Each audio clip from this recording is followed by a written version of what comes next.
Dear students, जैसा कि हम पढ़ रहे हैं इनडायरेक्ट टैक्सेस। हमने डायरेक्ट टैक्सेस कंप्लीट कर लिया। Now we see the merits and demerits of indirect taxes. Merits हमने डिस्कस कर ली। Let's talk about the demerits of indirect taxes.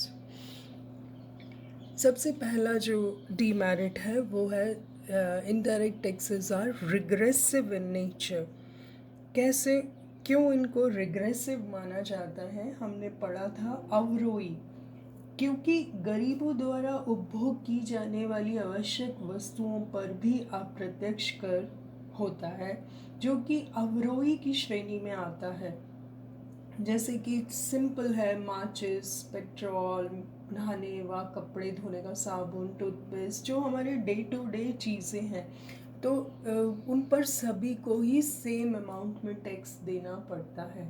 इसकी वजह से क्या होता है कि भार अमीर और गरीब की तुलना में, अमीरों की तुलना में गरीबों पर ये वज़न ज़्यादा पड़ता है और ये न्यायशीलता के नियम को संतुष्ट नहीं करता। It is actually injustice with the poor people because they have low income. So अगर हम देखें तो they are regressive because people with lower incomes bear a higher burden as compare to the rich people. Rich or poor has to pay the same rate of excise duty or sale tax levied on the commodities irrespective of their ability to pay. इसकी वजह से क्या होता है कि इनकी nature जो है वो रिग्रेसिव हो जाती है। टू रिमूव दिस डिफेक्ट क्या होना चाहिए कि the regressive nature of indirect taxes has been sought to be removed by levying higher taxes on luxuries which only rich people buy. Next जो डीमेरिट है दैट इट इज़ अनइकोनॉमिकल। कैसे कि इनकी वसूली बहुत ही डिफ़िकल्ट है। Indirect taxes are difficult to administer. The cost of collection of indirect taxes is very high. They are to be collected from a large number of people in small amounts. So सरकार को बहुत सारे accounts maintain करने पड़ते हैं और इस वसूली की लागत बहुत भारी पड़ती है। छोटे उत्पादक, बड़े उत्पादक, थोक विक्रेता, व्यापारियों के स्टॉक तथा खातों को देखने के लिए कितना कॉस्ट ऑफ कलेक्शन पड़ता है। We need accountants. हमें ऐसे लोगों को अपॉइंट करना पड़ता है सरकार को, जो पता लगा सके कि करों का भुगतान हो रहा है या नहीं। तो it takes a lot of money and time. So indirect taxes are considered uneconomical. Next हम जो देखें कि एक्सट्रीमली अनसर्टन होते हैं। The income from indirect taxes is said to be uncertain because the authority cannot accurately estimate the total yield from the different taxes. आप newspaper में रोज देखते होंगे कि अक्सर न्यूज़ आती है कि इस बार जीएसटी कलेक्शन कम हुआ, ज़्यादा हुआ या उम्मीद से बहुत कम है। तो इट इज़ अनसर्टन कि कितना पैसा आएगा because it is based on the production and consumption. अगर किसी टाइम पीरियड में प्रोडक्शन या कंजम्पशन कम रहता है तो इनडायरेक्ट टैक्सेस का कलेक्शन भी कम रहता है। बिकॉज डिमांड कंडीशंस जो हैं, demand and supply condition for different goods are influenced by different factors. If the demand for tax commodities are elastic, the income yield may be less and vice versa। वही principal लागू होता है। जिन चीज़ों की demand elastic होती है उनसे tax collection भी कम होता है। So it is a very important factor in case of indirect taxes. Then social significance, हमने देखा था कि direct taxes में लोग बहुत ही aware रहते हैं because it pinch them a lot, and secondly it's paid out of their direct income. But in case of this indirect taxes, it do not promote any civic consciousness. It is collected in small amount through middlemen and traders. and they are not felt very much by the taxpayers. और कोई इस affair में कोई ज़्यादा interfere भी नहीं करता government की वर्किंग में. So people hardly bother about the indirect taxes and their impact.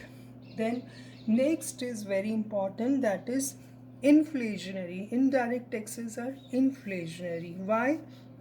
Because they cause a rise in the prices of the commodities. 1991 से पहले गवर्नमेंट ऑफ इंडिया भी use to raise more revenue rates of indirect taxes, but जैसे कि essential commodities पे और इससे क्या होता था कि दीज टैक्सेस वर होली और partly added to the prices of the goods which cost push inflation. I repeat, इनकी वजह से कॉस्ट पुश इन्फ्लेशन होता है. कैसे? बिकॉज इनका कैस्केडिंग इफ़ेक्ट होता है इनडायरेक्ट टैक्सेस का, और उसकी वजह से क्या होता है कि प्राइजेस जो हैं वो प्रोडक्शन में इंक्रीज़ हो जाते हैं. कैसे? Cascading effect refers to the effect of indirect taxes on the prices of the inputs of the industrial commodities.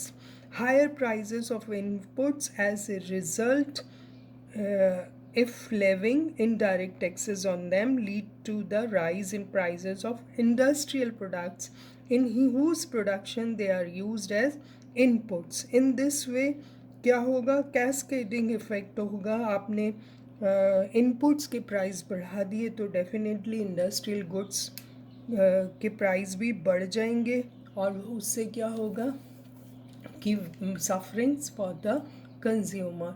तो दे आर, इससे मार्केट में इन्फ्लेशन क्रिएट हो जाता है, विच इज़ वेरी, आप जानते ही हैं इकोनॉमी के लिए इन्फ्लेशन कितना हार्मफुल है. नेक्स्ट जो आर्ग्यूमेंट दिया जाता है वो है कि it sometimes it also discourage savings, क्योंकि इसकी वजह से क्या होगा, जब इन्फ्लेशन होगा people have to buy the goods. आप सुनते हैं कि सब्जियों के रेट्स इतने हाई हैं, तो लोगों का जो है कंजम्पशन जो है वो अमाउंट बढ़ जाता है और सेविंग्स नहीं होती. और सेविंग्स अल्टीमेटली किसको इफ़ेक्ट करती हैं? Investment in the country in the long run, और वो that is also not desirable.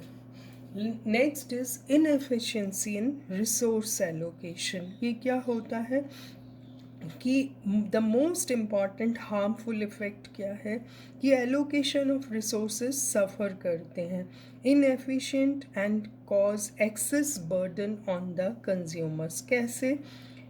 Resource allocation is efficient when resources are allocated to the production of goods that maximizes social welfare. This is achieved when the pattern of production of goods is such that marginal rate of transformation MRT XY between goods in production equals marginal rate of substitution between the consumers. MRT should be equal to MRS. आप पढ़ चुके हैं ये micro economics में. तो अब जब तक ये दोनों बराबर नहीं होंगे तब तक फुल एफिशिएंसी नहीं आती, और indirect taxes distort the pattern of production और resource allocation from this ideal one and thereby cause inefficiency and loss of consumer welfare. The prices of the commodities on which indirect taxes are levied rise, causing reduction in their quantities demanded, and as a result, less resources are devoted to their production. कहाँ resource allocation change हो जाता है, जहाँ ज़्यादा profit दिखता है producer वही बनाने की कोशिश करता है. क्या करता है? Resources are so released are used for the production of those goods which are not covered by the indirect taxes. और इससे क्या होता है? Indirect taxes cause distortion in the prices of the goods and thereby reallocate resources away from the efficient or optimum state. Thus, consumer welfare decreases more as a result of indirect taxes than in case of direct taxes. तो हमें देखना है, we have done a detailed study of direct tax and indirect taxes. अब हम next lecture में direct और indirect taxes की एक कंपैरेटिव स्टडी करेंगे. Thank you so much.